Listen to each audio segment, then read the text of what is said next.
Jadi gini guys, pada tahun 2010 Bitcoin cuma dihargain beberapa sen aja. Sekarang harganya udah hampir nyentuh 90.000 US dollar. Dan nggak cuma itu, banyak yang prediksi Bitcoin juga bisa menembus 100.000 US dollar atau setara dengan 1,5 miliar. Jadi, banyak orang yang mengamati lonjakan historis ini dan bertanya apakah ini kesempatan langka atau udah terlambat untuk ikut serta. Sekarang, kondisi pasar yang sedang berubah-ubah. Indeks S&P 500 sama indeks lainnya juga udah nyentuh titik all time high atau tertinggi sejarah mereka. China mulai menunjukin tanda-tanda recovery, bahkan Russell 2000 juga udah balik ke level yang terakhir kelihatan di tahun 2021. Tapi benar-benar nyedot perhatian itu ya si Bitcoin ini. Setelah bertahun-tahun penuh ketidakpastian dan volatilitas yang naik turun drastis, Bitcoin menembus resisten 70.000 US dollar dan lagi konsolidasi di level yang dulu kelihatannya nggak mungkin tercapai. Apa sih alasan sebenarnya? Nah, ada beberapa hal yang perlu kita bahas. Masuknya dana investasi institusional yang besar, tweet dari Elon Musk, dan juga yang pasti kemenangan Presiden Donald Trump yang baru-baru ini, yang menjanjikan kebijakan yaitu tadi, mendukung cryptocurrency. Gabungan faktor-faktor ini memang menciptakan kondisi yang sempurna untuk perkembangan Bitcoin ke depannya. Dan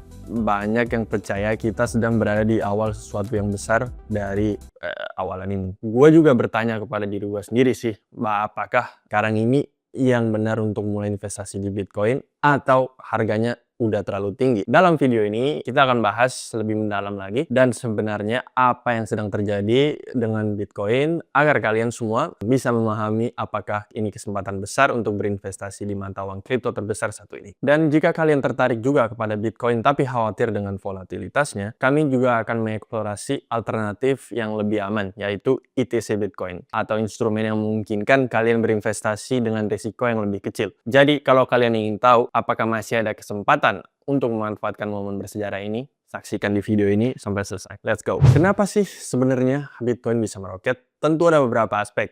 Nah, di sini gua akan bahas 3 aspek-aspek yang paling pentingnya.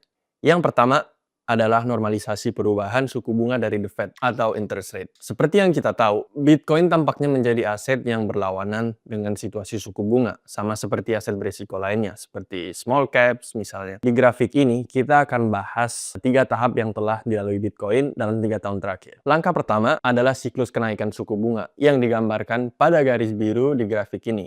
Nah, pada tahap ini, bank sentral secara konsisten menaikkan suku bunga untuk mengendalikan inflasi. Hal ini menyebabkan aset berisiko seperti Bitcoin menjadi kurang menarik karena terdapat opsi yang lebih aman dan imbal hasil yang menarik. Nah, akibatnya Bitcoin kehilangan hampir 70% dari nilainya. Meskipun penurunan ini cukup tajam, hal tersebut mempersiapkan kita untuk apa yang akan datang selanjutnya. Langkah yang kedua adalah siklus bunga yang berada di level tertinggi, yang digambarkan dengan garis kuning pada grafik ini. Di fase ini, bank sentral berhenti menaikkan suku bunga, menandakan batas atas dalam kebijakan mereka. Pada fase ini, Bitcoin berada di masa yang stabil. Bahkan, kita bisa lihat adanya pemulihan harga yang mendorong oleh beberapa peristiwa yang akan kita bahas pada langkah kedua, dan juga ekspektasi pasar bahwa siklus kenaikan suku bunga sudah hampir berakhir. Yang terakhir, ini adalah fase yang paling menarik. Siklusnya dimulai dari penurunan suku bunga, yang digambarkan dengan garis merah yang pada grafik ini. Fase ini dimulai ketika bank sentral mulai memangkas suku bunganya.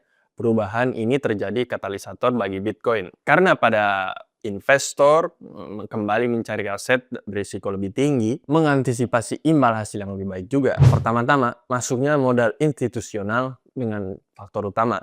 Di bulan Januari tahun ini, Komisi Sekuritas dan Bursa Amerika Serikat atau SEC menyetujui 11 ETF yang terkait dengan Bitcoin. Meskipun pasar sudah memperkirakan langkah ini, persetujuan resmi tersebut menjadi aspek yang penting karena mengukuhkan Bitcoin sebagai aset yang diperhitungkan oleh institusi finansial besar. Nah, hal ini membantu mengubah persepsi bahwa Bitcoin hanya fenomena yang katanya crypto bros atau geeks. Sekarang kita bisa lihat nih bagaimana modal institusional mengalir ke pasar, menguatkan posisi kembali Bitcoin sebagai aset berisiko tapi dengan fondasinya yang sangat solid. Yang kedua, kita nggak bisa lupa tentunya dengan halving Bitcoin pada bulan Mei tahun 2024 ini. Nah, membagi 2 rewards untuk menambang 1 blok Bitcoin yang mengurangi jumlah Bitcoin baru yang beredar sekarang. Nah, mekanisme yang terprogram ini memperkuat kelangkaan Bitcoin dan memperoleh sentimen bullish yang menjadikan harga Bitcoin di atas 50.000 US dollar selama beberapa bulan kebelakangan ini. Tapi ada satu hal lagi nih, sesuatu yang membuat harga Bitcoin melonjak hampir 30% dalam seminggu terakhir, atau bahkan 40% sebelum terakhir. Apa itu? Inilah aspek yang ketiga, kemenangan Donald Trump pada pemilu Amerika Serikat 2024. Di satu sisi, Trump mengusulkan untuk membentuk dana cadangan strategis menggunakan Bitcoin. Berdasarkan proposal ini, pemerintah Amerika Serikat akan membeli Bitcoin secara langsung yang tentu saja akan meningkatkan permintaan institusional untuk aset yang penawarannya terbatas dan sudah diketahui. Selain itu, Trump nggak menang pemilu presiden. Partainya dia juga Republikan berhasil menguasai posisi Senat di Amerika Serikat, di mana figur kunci dari Partai Republik. Seperti Senator Cynthia Lummis dari Wyoming adalah pendukung setia Bitcoin, ini semakin memperkuat kemungkinan bahwa proposal tentang dana sovereign bisa terwujud. Di sisi lain, Trump juga telah berkomitmen untuk mendukung perkembangan cryptocurrency dengan cara mengurangi regulasi yang ada. Ini artinya Amerika Serikat harus mempermudah produk keuangan baru yang memungkinkan modifikasi dan hukum-hukum pada cryptocurrency. Contohnya, penggunaan pembayaran cryptocurrency ya dalam situasi sehari-hari. Konteks ini yang telah membuat Bitcoin naik hampir 30% dalam seminggu. Dalam sebulan terakhir juga nilainya telah melonjak hingga 40%. Kenaikan drastis ini bukan hanya reaksi terhadap antusiasme pasar, tetapi juga refleksi dari bagaimana kebijakan pro-Bitcoin Anda bisa mengubah situasi keuangan Amerika Serikat. Sekarang pertanyaannya, apakah Bitcoin bisa mencapai 100.000 US dollar atau setara dengan 1,5 M? Sebenarnya pertanyaan ini bukan apakah Bitcoin bisa, tapi kapan itu akan terjadi? Mungkinkah akhir tahun 2024 ini? Sekarang gue akan jelasin pendapat menarik berdasarkan riset dari tim kita Rankia. Menurut salah satu teori trading, kita sebagai manusia merasa cemas atau ragu ketika harga aset seperti Bitcoin, saham, mencapai titik harga tertentu. Nah, ini dikenal sebagai barrier psychologist. Artinya setelah rally bullish yang luar biasa seperti kita saksikan pada akhir-akhir ini, setelah ada jeda atau koreksi yang wajar dalam kenaikan harga yang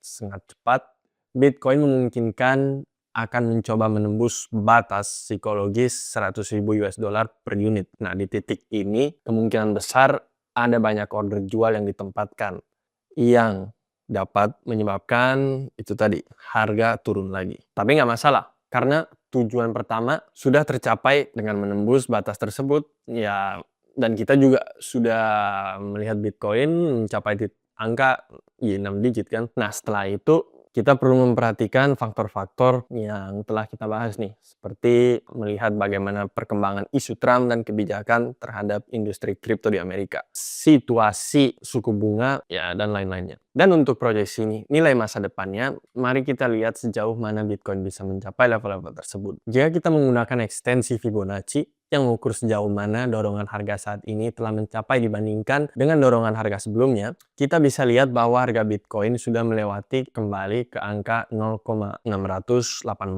US dollar, yang merupakan angka emas dalam urutan Fibonacci. Namun, teori dari alat ini mengatakan bahwa dorongan kuat bisa mencapai nilai lebih dari 1618 kali dorongan sebelumnya, yang setara dengan sekitar 125.000 US dollar per unit. Seperti yang kita lihat barusan, jika skenario ini terjadi, masih ada ruang untuk Bitcoin dalam pertumbuhan saat ini. Jadi nggak masalah kalau ada itu tadi Bitcoin melampaui 100 US dollar tahun ini atau tahun depan. Tapi itu bakal tetap terjadi. Tapi tetap gua tekankan teman-teman, prediksi ini hanya akan mungkin dan berkelanjutan. Asalkan faktor-faktor fundamental, ya terutama tadi itu janji Trump tentang regulasi serta lingkungan suku bunga yang perlu stabil dan nggak perlu sampai nol atau negatif juga, tapi stabil, bisa terwujud lebih cepat dari yang kita kira. Dengan itu, sekarang kita akan lihat gimana sih cara investasi di Bitcoin. Nggak ada satu cara yang pasti untuk investasi di Bitcoin ini, karena ada banyak cara untuk mendapatkan keuntungan melalui cryptocurrency satu ini. Salah satunya ya adalah membeli Bitcoin langsung tanpa harus repot dengan proses penambangan. Pada dasarnya ini berarti membeli satu Bitcoin dan tunggu dengan ekspektasi nilainya yang akan naik seiring waktu ini. Keuntungan utamanya dari metode ini sangat sederhana. Kalian cukup beli Bitcoin dan tunggu sampai harganya naik. Kalau harga turun, ya kalian bisa tahan dulu lah, tunggu harganya naik lagi kan. Untuk beli Bitcoin ini, kalian perlu menggunakan exchange atau platform yang mana kalian bisa menukar mata uang kalian. Tapi jangan khawatir, karena di deskripsi video ini gue akan kasih beberapa pilihannya. Tapi seperti yang gue sebutkan di awal video, ada cara yang lebih nyaman. Kalau kalian gak suka ide beli Bitcoin langsung, ETC bisa jadi alternatif yang baik. ETC ini adalah produk keuangan yang mengikuti pergerakan sebuah aset seperti komoditas, cryptocurrency, Bitcoin, saham. Nah, di kasus sekarang ini, obviously itu adalah Bitcoin.